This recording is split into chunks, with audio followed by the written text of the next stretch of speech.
Welcome to Saints. In this podcast, we'll be discovering and discussing fascinating insights to topics and events found in Saints, the story of the Church of Jesus Christ in the latter days. This new 4-volume narrative is a history of the Restoration. You can also read it and all the material we'll be discussing today on LDS.org or on your Gospel Library app. And now, Saints. I'm Ben Godfrey, and today I'm joined by two wonderful guests. First, the director of the Historic Sites Division for the Church History Department, Jennifer Lund. Welcome, Jenny. Thanks, Ben. It's great to be here again. And joining us again is our good friend, Sarah Eyring. Welcome, Sarah. Thanks so much. Sarah has recently read Saints Volume 1 and will be sharing her thoughts and questions in our episode today. In our discussion today, we're going to be talking about chapters 28 through 30, which are some difficult, violent times in church history. Jenny, can you help set the scene for us? In previous episode, we talked about the settlement of Adam-on-Diamond. There are homes that have been built there. What's the scene? What's happening? And in particular, what's going on with voting? As you mentioned, this is a very difficult period in church history and very complicated and difficult to understand. There are significant pressures building on the saints throughout this time period. We talked earlier about Sidney Rigdon's fiery sermons that he delivered, as well as some of the other challenges the saints are facing with dissidents leaving the church. But now we're going to really talk about the pressures from the Missourians.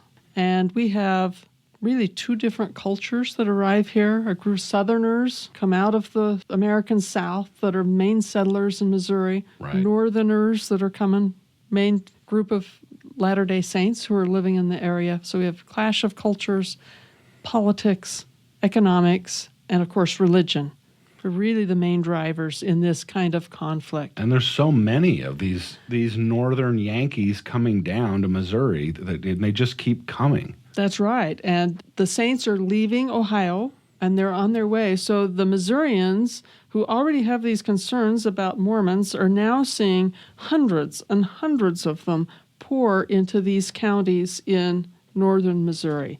And so that is becoming a real issue. And so we're starting to get more and more harassment of Latter-day Saints by Missourians. And so on August 6th, which is Election Day, when Mormons in Daviess County go to vote at Gallatin, there's a whole group of Missourians there. And you have to understand, this is another one of those points where Election Day is very different today than it was in that time period. Election Day always involved a lot of alcohol and actual electioneering, campaigning, right there At the polling site. at the polling site. Right. A couple of things that aren't permitted today. And so it's very rough and tumble. So the saints go to vote. They're there as a group because they're a little concerned about their safety. And when they go to try and vote, there's some opposition, a punch is thrown, and pretty soon we have a fist fight going that actually lasts just a couple of minutes, but people are left bloodied, and they're told they can vote, but they don't dare go in the polling place. Let's listen to a little quote here from Saints about this experience of trying to vote in Gallatin and what they experienced. The saints were outnumbered 4-1, but John was determined to protect his fellow saints and their leaders. Spotting a pile of fence rails, he grabbed a thick piece of oak and rushed to the fight. "Oh yes, you Danites," he cried out, "here is a job for us." He clubbed the men attacking the saints, measuring each swing to knock his opponents down, not kill them. His friends fought back as well, improvising weapons from sticks and rocks. They knocked down anyone who rushed at them, ending the fight after 2 minutes. It honestly feels like a bar fight to me. You know, there's a bunch of drunk guys hanging around the polling station, throwing rocks and punches. And that's pretty much what it was like. And one of the candidates had fired everybody up, condemning the Mormons and saying they shouldn't be allowed to vote. And that just kind of ignited everything. And he was mad, if I remember right, from Saints. He had thought the Mormons were going to vote for him, and they'd switched their allegiance, and so now he's just going to rail on them to try to fire up the opposition. Yes. We have the candidate standing on a barrel of whiskey, and he's firing up the opponents of the Mormons, and it just ends in this big fight. that spins out of control. But as you said, it only lasts for a couple of minutes. One of the real concerns of the Missourians is that the Mormons, there are so many Mormons there now that they can sway the vote. And if they vote as a bloc, they all agree on whom they're going to vote for, then that can really sway an election. So that's a real concern for the Missourians, which is understandable today. But the way in which they go about resolving it is not so understandable with violence. Can you tell us a little bit about the incident with Justice of the Peace Adam Black? So after this incident, the Latter-day Saints become very concerned that they're not going to be treated fairly before the law in this area. So one of the leaders of the Danites and several of his men, I think there were about 40, go to Black's home. Black was a justice of the peace. And so they try and force him to sign a document saying that he will ensure that the Latter-day Saints are treated fairly before the law in that county. Black refuses to sign. And so later in the day, Joseph Smith, with another group of men, comes. About 100 men show up at Black's house. It's obvious bit of intimidation to come with that many men, and they again try and get him to sign this document, and he refuses. But he finally, after Joseph Smith goes in and negotiates with him, he finally agrees to write a document of his own. Joseph says, fine, if you don't want to sign ours, make your own. And so he writes out some sort of statement, but it's really to no effect. Yeah, so it's to no effect. But then this becomes a major issue in the conflict between Mormons and Missourians, because the Mormons would show up with a show of force and try and force a local justice of peace to sign a document. So that becomes something that really sticks in the craw of the Missourians. And the Mormons are just trying to protect what they believe are their civil rights. So I'm curious about the title of the chapter, which is Tried Long Enough. Which aspect of the story does that reflect? So the title of the chapter really means we've reached a turning point. So up to this point, the saints have been mostly passive in dealing with their neighbors in this area. And now they've reached the point where they realize that they are not going to be able to protect themselves unless they take a stronger stance. And so they have been tried long enough. This is a new era in their relationships with the Missourians. Interesting. Speaking of this relationship, Governor Boggs is the governor of Missouri, and Joseph reaches out to him. Let's listen to a little quote here for help that is requested. Joseph sent a plea for Governor Boggs' help, enlisting a friendly Missourian to carry the appeal. The messenger returned 4 days later with news that the governor would not defend the saints against attacks. Boggs insisted the conflict was between them and the mob. They must fight it out, he said. Boggs is quite a character. We do have to give him credit because he also refused to help the Missourians, the mob, who was trying to get help from the state as well. So he did refuse both. He was trying to be a little bit neutral, but it's pretty clear that his sympathies, that's the right word. Yeah. It's really clear that Boggs' sympathies were with the Missourians and not with the Latter-day Saints. This is another one of those moments where we have to remind ourselves that the past, as you've said, is a foreign country. It just seems so bizarre to me today that a governor would say, yeah, just let violence happen. I'm not going to send in any help. It's just so bizarre. But here we are. We're on the American frontier. And in fact, the governor says, let them fight it out. Yes. It's just crazy. So we've got a couple things going. First of all, it is a culture in which that kind of violence is quite common, and also a culture which is right on the edge of the frontier. So Missouri is the last outpost before you hit what's called Indian country at the time.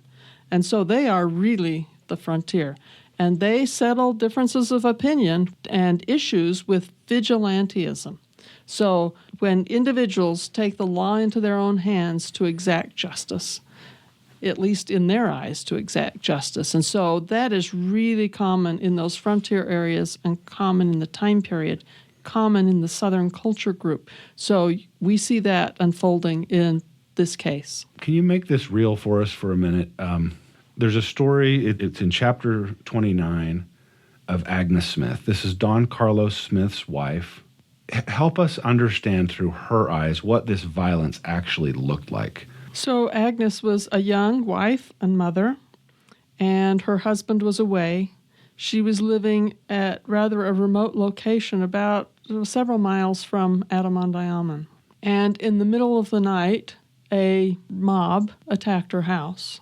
They broke in, they dragged her from her bed, dragged her 2 little girls from their bed, just in their night clothes, forced them outside, and then they burned the cabin to the ground.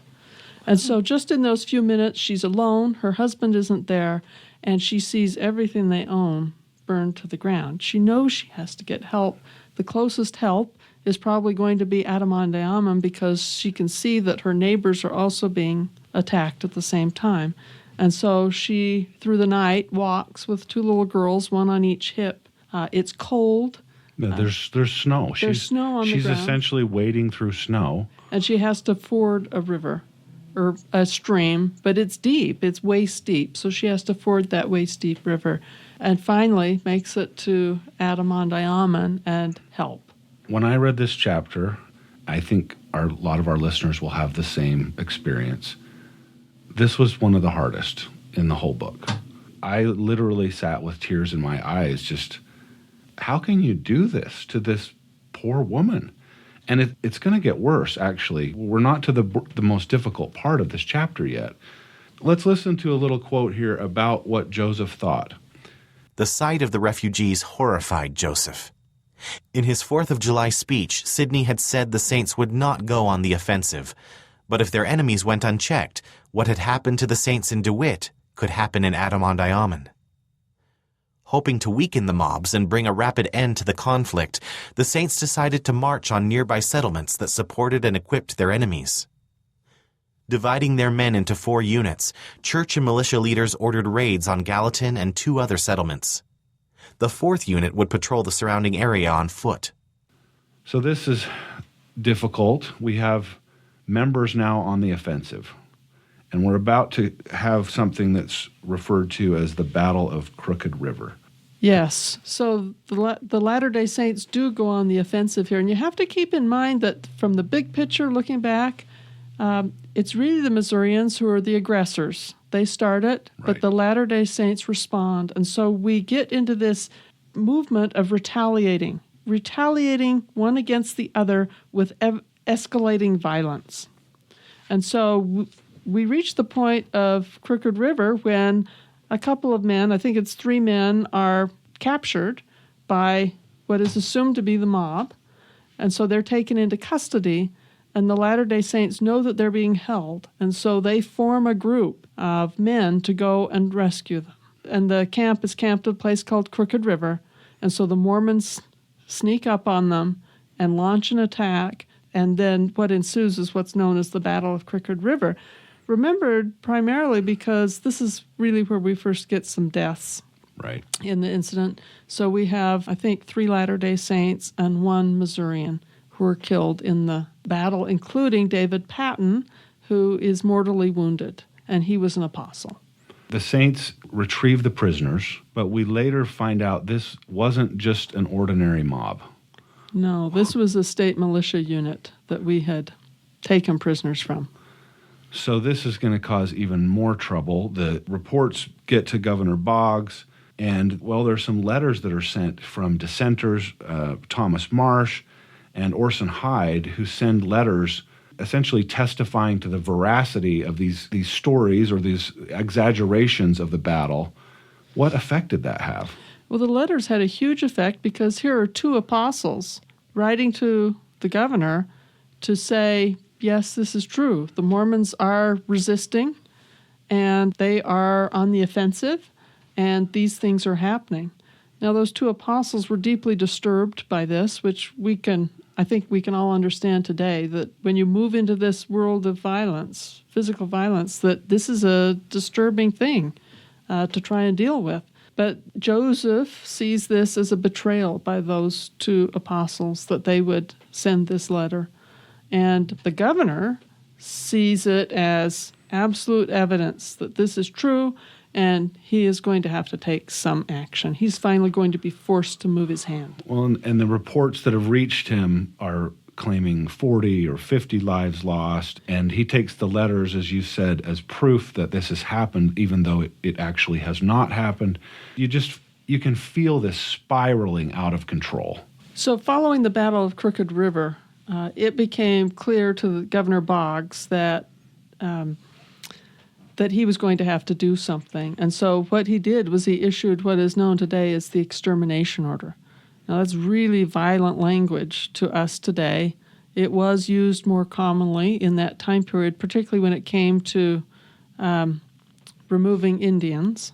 But the message of the document is clear that they were expecting the Latter-day Saints to leave. Now, exactly what the threat meant if they didn't, there's a little debate over that one. But the extermination order is what is going to be the background to the Saints leaving Missouri. Some people think it's related to the Haun's Mill massacre, but there's good evidence that no one knew about that, there wasn't enough time for word to get from the capital out to these outlying areas that this extermination order had been issued. They weren't using it as an excuse. No, they were not using it as an excuse. Is one of the events that we read about in these chapters the massacre at Haun's Mill? Can you describe that terrible event? In retaliation for Mormons pressing Missourians out of their homes in the nearby areas, a group from Livingston County came over the border into Caldwell County and attacked a little tiny outpost on the very edge of the county, which we know today as Haun's Mill. It really wasn't a settlement of sorts. There were some Latter-day Saints who lived in the area, and there was a man there who owned a mill. And so some saints had kind of gathered around that place. But there was also a group who had been coming from Ohio who were just camped there at that place. They really had just arrived on scene. They just arrived on scene. Not even knowing all that's happening. No, and they'd been harassed on the way. And so they are camped there when a group of 150, 200 mob members or local militia comes in and attacks the settlement. It begins firing on them. Most of the men were at the blacksmith shop or they were close by, and so they ran to the blacksmith shop because they thought they could protect themselves from there. They'd stored some guns there. But the mob just fired right through the chinking in the cabin, and it was like they were trapped. And so by the end of however long it took, there were 17 men and boys killed, and about another 13, 14, 15 people, including women, who were wounded. Wow. I'm going to play another little clip here, and I'm just going to tell our listeners that honestly this is a hard one to listen to. There's a woman, her name is Amanda Barnes Smith. She's one of these folks who is kind of trapped in this situation. She has 3 sons, and this little clip is about her son, Sardius.